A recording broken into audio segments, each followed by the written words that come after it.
Les autres.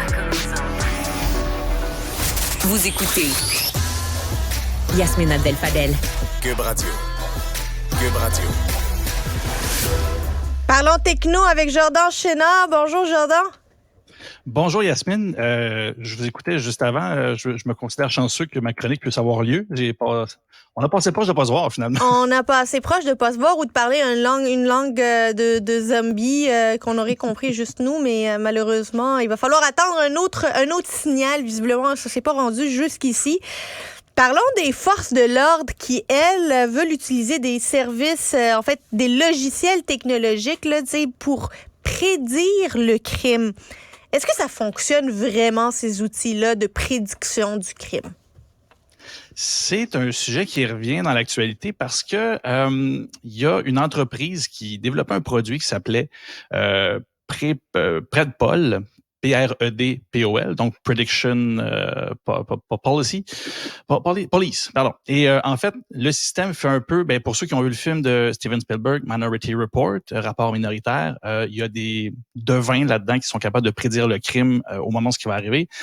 Ce logiciel-là, ce qui est supposé faire en théorie, c'est que, en fait, je vais arriver à une petite notion de criminologie. J'ai la chance de connaître des criminologues, donc ils m'en ont parlé un peu.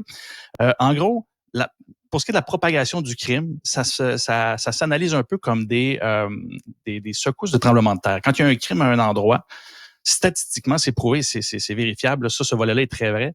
Il y a beaucoup plus de chances qu'il y ait un crime qui survienne sensiblement proche du même endroit. Donc, un quartier qui est frappé par un crime a des bonnes chances que les maisons autour aussi se fassent frapper par un crime dans les 2 à 3 semaines suivant ce crime-là. C'est comme des soubres, des secousses secondaires d'un tremblement de terre. C'est un peu moins fort, c'est souvent un peu moins violent, mais ça a lieu. De là est arrivé le logiciel en question qui se disait, si c'est comme ça, je vais être capable de prédire ce qui va venir. S'il y a eu un crime là, on va dépêcher ou du moins préparer des patrouilles un peu plus fréquentes de ce côté-là. Et en théorie, ça devait bien fonctionner. C'est-à-dire que la logique voulait que tu envoies du monde avant qu'il se passe quelque chose, ils vont être capables de l'empêcher. Ils ont vraiment fait une étude très, très précise. C'est dans une localité. Fait que c'est là où scientifiquement, on peut pas dire que c'est 100% prouvé, mais c'est quand même un très bon échantillon. Sur 23 631 prédictions du logiciel, il y en a un peu moins de 1200 qui sont avérées vraies. Sur le coup, on se dit, 1200, ça me paraît intéressant, mais quand on regarde le pourcentage de réussite, non, au final, c'est 0,05% de réussite. C'est comme la coïncidence. Oui, c'est même moins que la coïncidence. On y irait à l'aveuglette qu'on aurait plus de chances de tomber sur un crime. C'est vraiment pas un outil qui est efficace et c'est pourtant pas nouveau. Ça a été nommé à plusieurs reprises et l'outil en question, en fait, au départ, quand il était lancé, c'était encore pire. C'est que des quartiers se retrouvaient surreprésentés parce que c'est un petit peu, je pense que ça fait 3 fois que je dis cette expression-là, mais c'est comme la saucisse high grade, le vieux slogan. Plus t'en manges, plus c'est frais, plus t'en manges. Plus t'envoyais des polices et des policiers sur les lieux où il y a eu un crime pour en prévenir d'autres, logiquement, tu as déjà plus de surveillance. Statistiquement, tu as plus de chances de prédire un crime, de voir un crime et d'intervenir. Plus t'en pognes, plus t'envoies du monde.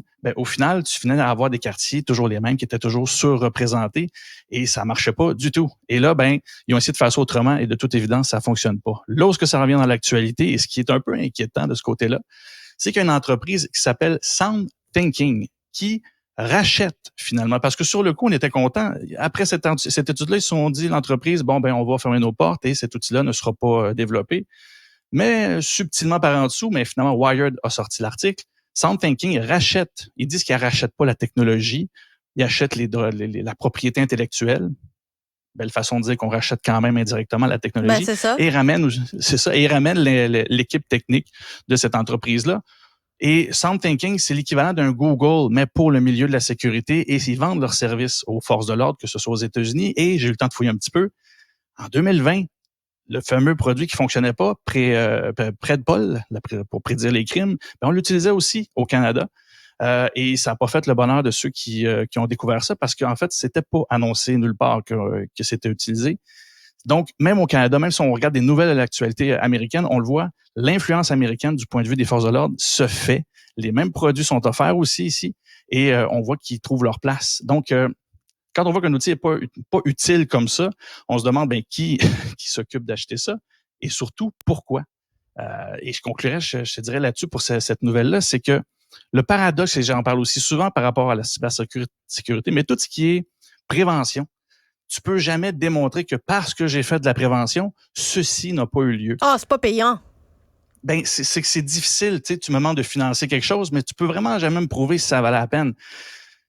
À l'inverse, ben, prédire le crime, c'est comme semi-possiblement mesurable. C'est-à-dire, les fois où tu arrives au bon moment et qu'il arrive ce qui a été prédit, c'est une stat positive qui indique, ben, regardez, on a fait ce qu'il fallait au moment qu'il fallait. Et ça se vend bien.